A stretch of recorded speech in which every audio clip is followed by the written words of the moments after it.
It begins with a rumor. A photograph passed from engineer to engineer in a drafty Moscow office.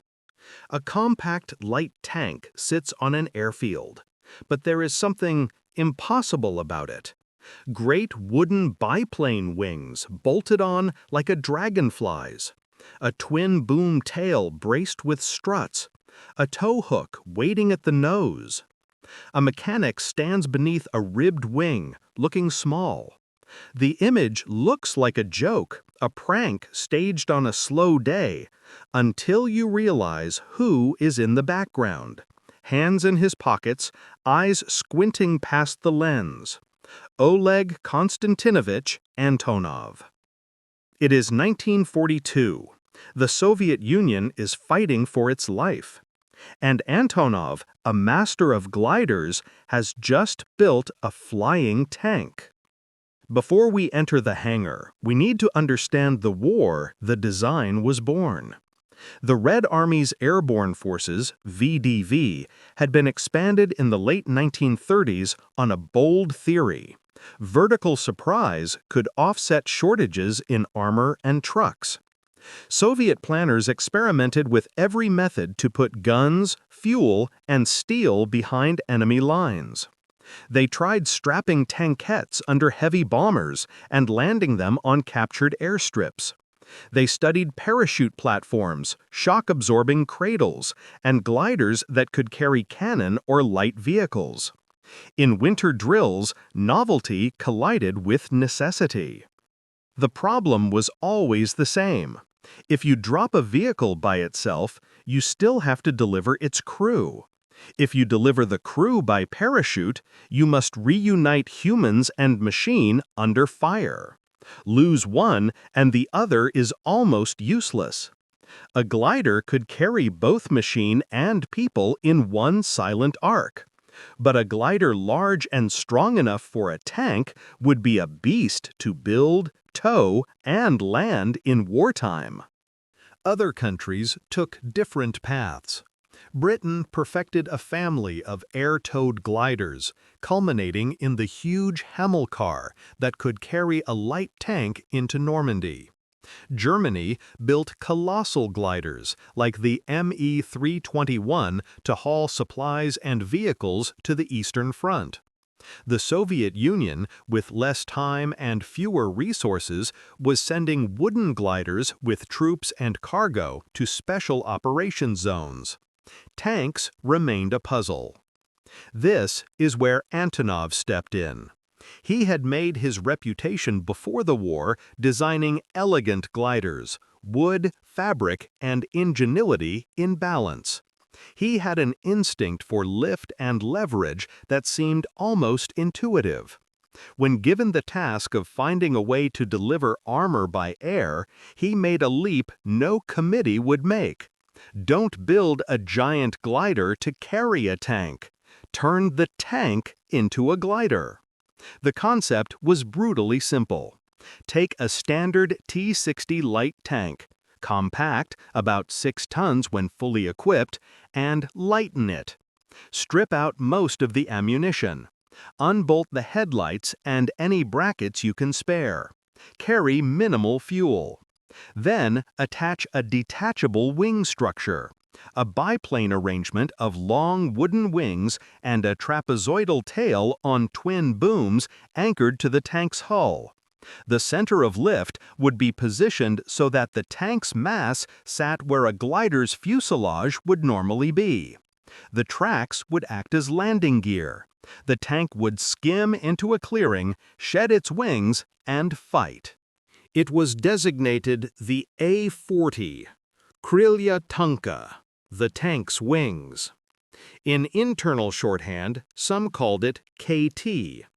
To build it, Antonov's team worked under wartime conditions, rationed metal, no margin for delay, and the ever-present knowledge that the front edge of the war was only a few hours by rail.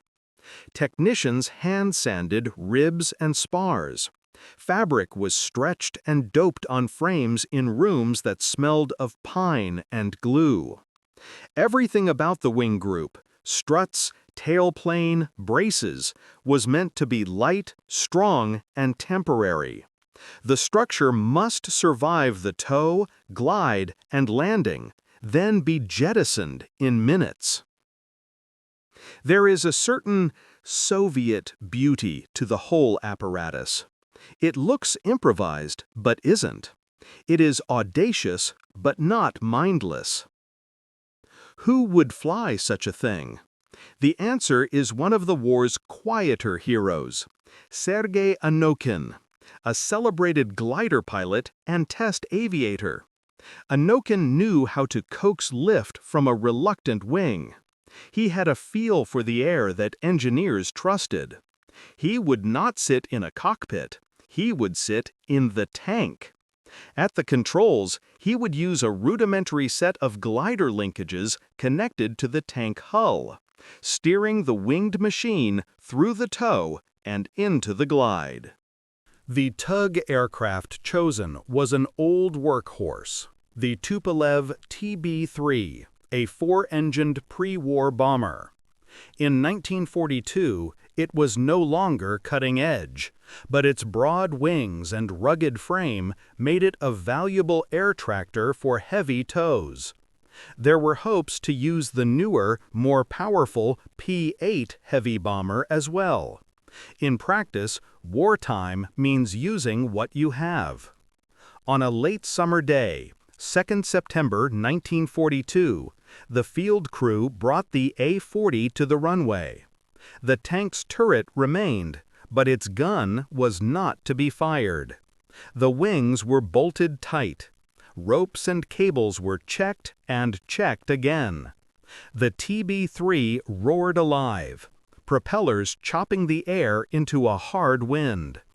Anokhin was strapped into the tank. A mechanic climbed onto the wing one last time, tugging at a brace, and slid down. Hands signaled from the ground. The tow line went taut. What follows is both simple and unbelievable. The bomber heaved forward, the winged tank rattled over the grass, and then, yes, lift. The A-40 rose into the air. For a brief sequence of minutes, the dream held. In the tow, the wooden wings supported the stripped T-60. The twin-boom tail kept it steady. Anokhin felt the controls bite. He later recounted that, as long as the tug held a sufficient speed, the glider remained manageable. Then physics presented the bill. The drag of a tank, flat plates, protrusions, a turret like a brake, was immense. The TB-3 strained.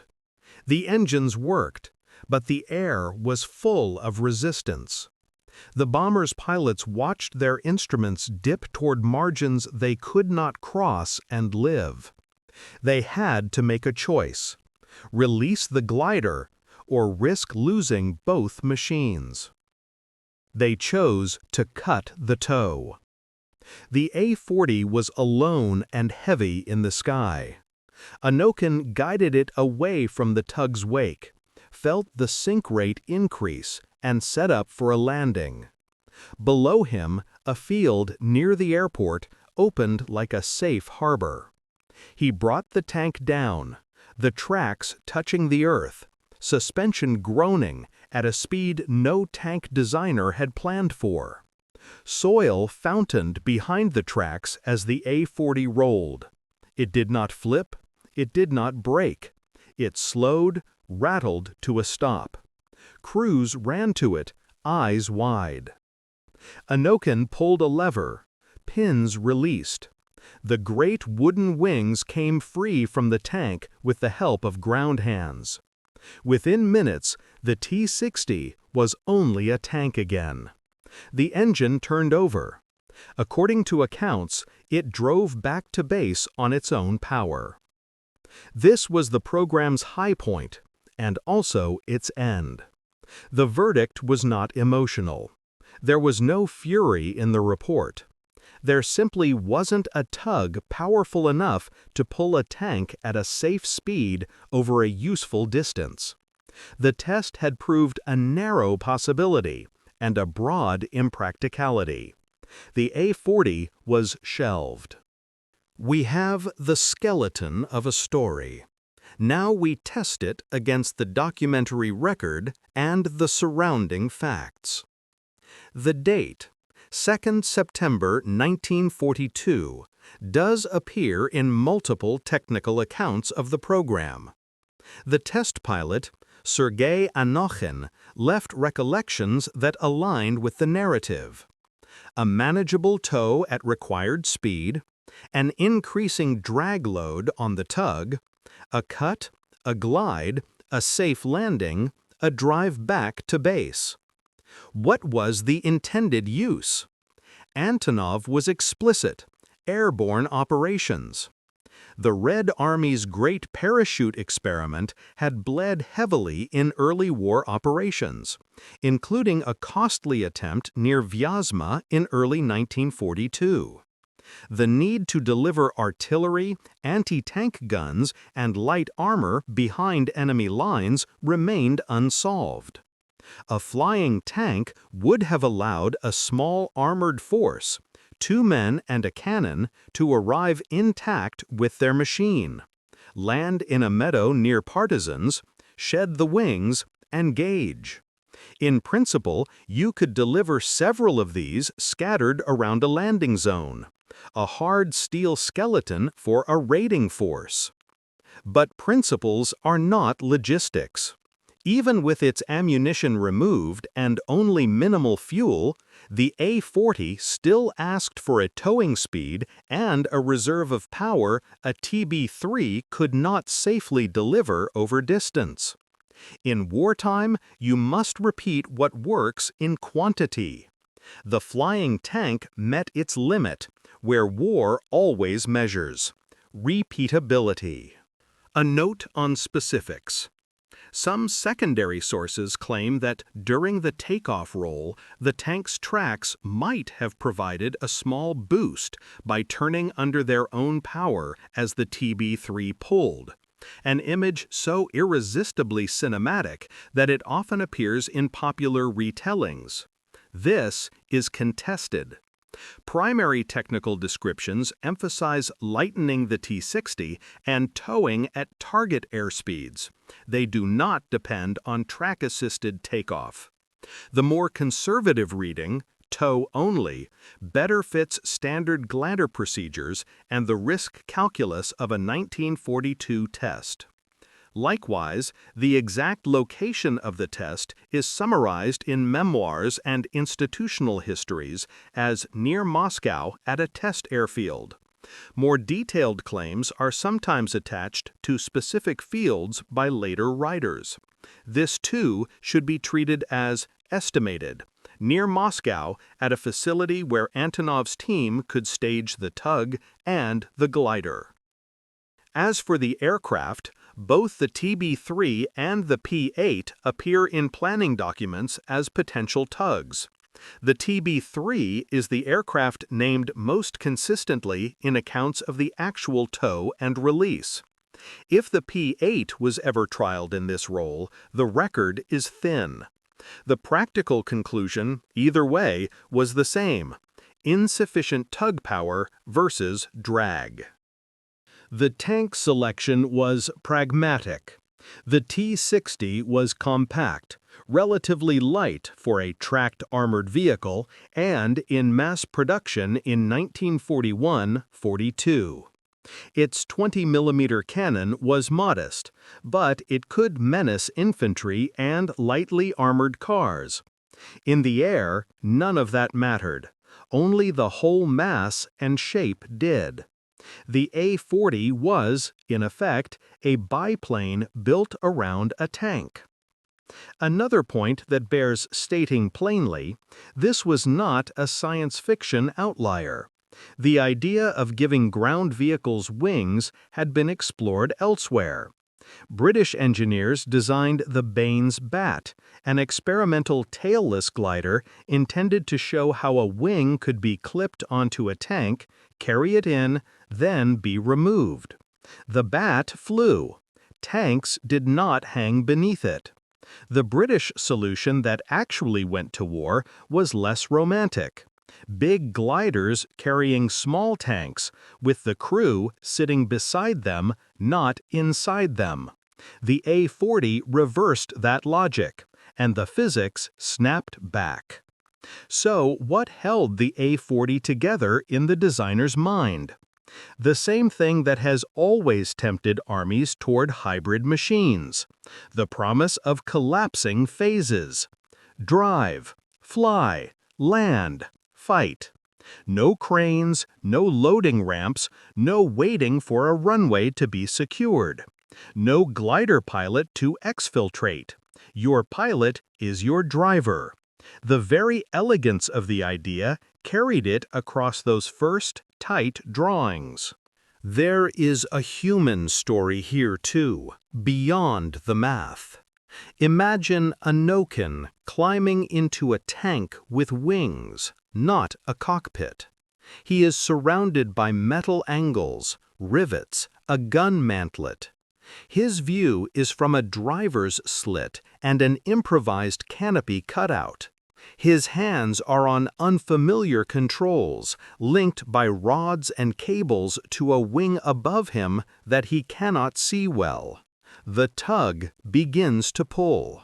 He feels not the usual pressure of glider flight, but the vibration of tracks over ground. Then a lightness, sudden, dangerous, and beautiful. The tank is singing on the air. For a heartbeat, the insane seems natural.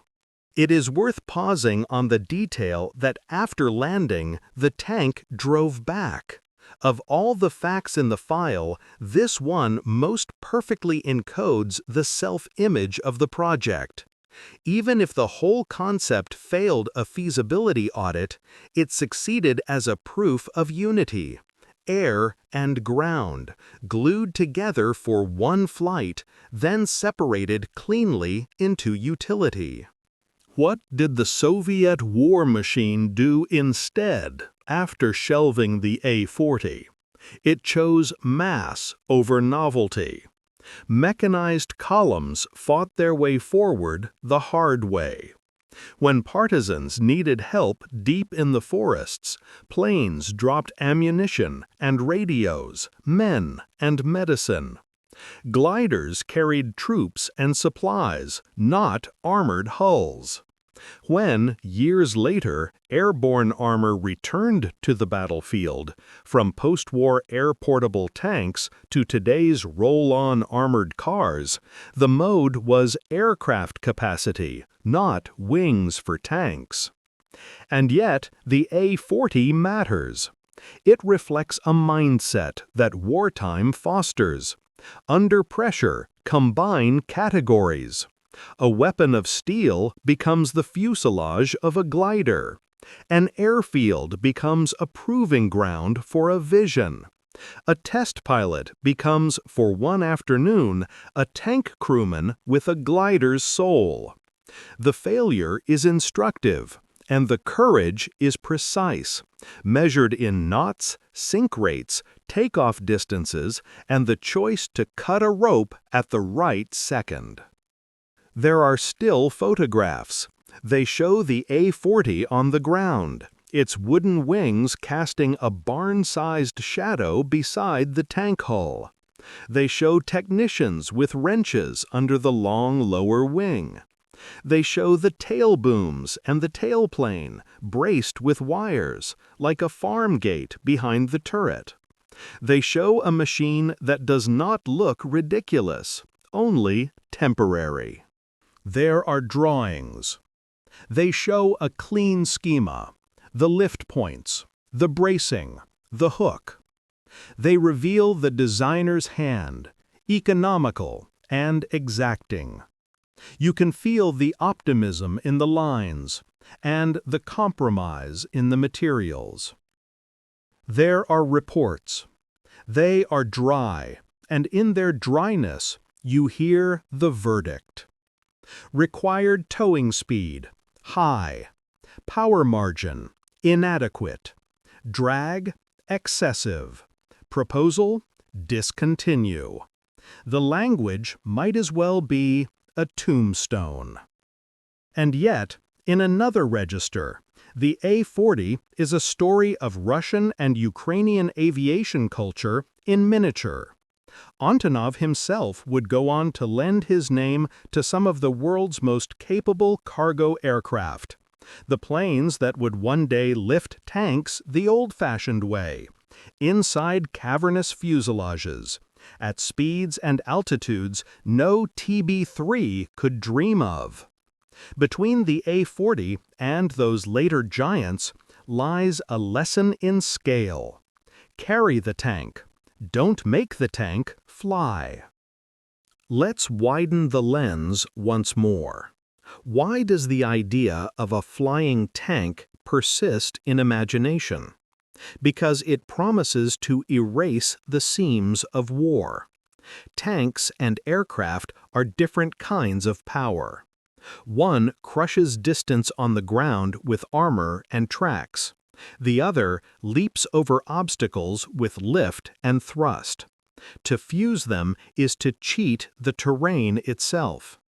History prefers compromises that can be produced in thousands. The A-40's chief enemy was not an enemy at all, but a column of numbers. Tow speeds, power to drag, rolling resistance, structural strength, landing loads. In 1942, with cities burning and factories relocating east, the Soviet Union had room for exactly one prototype of such audacity. Enough to test the principle, not enough to solve the physics. The test was not a farce. It was a sheet of calculations set against a strip of sky. And the sky won. Still, listen closely to the human voices that remain.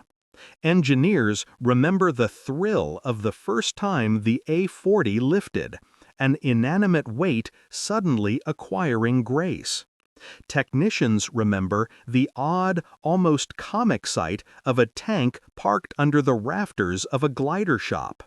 Pilots remember old TB-3s that had been flying since before many of them were born, engines coughing to life for yet another roll at the margins of possibility. And Anokhin, he remembered a glide that was stable enough to do what mattered most in any emergency: find a field, set down, live. There are details we cannot state absolutely. The precise number of minutes in the air, the exact winds that day, the names of every mechanic on the line, the fate of each component after the wing was cut free. These are contested by silence, lost in a war that consumed not only men and machines, but records and recollections. What remains is enough to outline truth. The outline is this: a light Soviet tank, the T-60, was converted into a glider by adding detachable wooden biplane wings and a twin-boom tail. The design team was led by Oleg Antonov, already renowned for gliders. The intended purpose was to deliver a fighting vehicle and its crew by air to isolated battlefields, especially in support of airborne operations and partisans. On 2 September 1942, the prototype was towed aloft by a TB-3 bomber. The drag load forced the tug to release the tow prematurely. Test pilot Sergei Anokhin glided the tank safely to a landing in a field near the airfield. The tank shed its wings and returned to base under its own power. The project was halted due to the lack of a sufficiently powerful tug aircraft and the impracticality of the concept under wartime conditions. Photographs and drawings survive. The rest belongs to reflection. Imagine an alternate montage, a future in which the A-40's tug is a generation stronger, The wooden wings are composite. The tank is redesigned for minimal drag and quick detachment. Half a dozen swoop in before dawn to a meadow behind the lines. Could it have worked then? Perhaps. But then imagine all the other things the war's economy could have built with that same effort. More reliable transports, better radios, spare engines, field kitchens. War is a choice at the edge of catastrophe. The A-40 was a brave branch explored and cut. And yet, the machine's audacity left a mark on memory. It re-enters conversation every few years, when someone rediscovers the photographs, or when a visitor at an aviation museum sees a scale model and asks if it ever flew. Once, the curator says, just once. The visitor nods, pretending to be satisfied, while the mind unspools the image again. A tank lifting, a bomber straining, a tow line snapping, a pilot in a steel box finding a field and settling to earth like a seed with wings. War is full of ideas that flare and fail, and it is tempting to write them off as folly. But the A-40 is not just a misstep. It is a window into a desperate intelligence that refused to be constrained by categories. It is a reminder that, in 1942, even as factories were being disassembled and shipped east on open flat cars, even as cities were defended house by house, there were designers who tried to bend the boundaries of the possible. The A-40 failed, honestly, for reasons anyone with a slide rule could respect. It also succeeded at something less measurable. It proved that the imagination of survival could take flight, if only for one measured glide. In our story, the final shot is not of the test itself. It is the aftermath. The tank parked back at the hangar. Wings stacked against a wall. A pilot wiping oil from his hands. Engineers marking up a report with blunt pencils. Someone tapes the photographs into a file. The door closes. Outside, engines cough awake for ordinary flights that matter more. Inside, a set of wings waits for a scrap crew that never comes, because no one has time for ghosts. The war hurries on.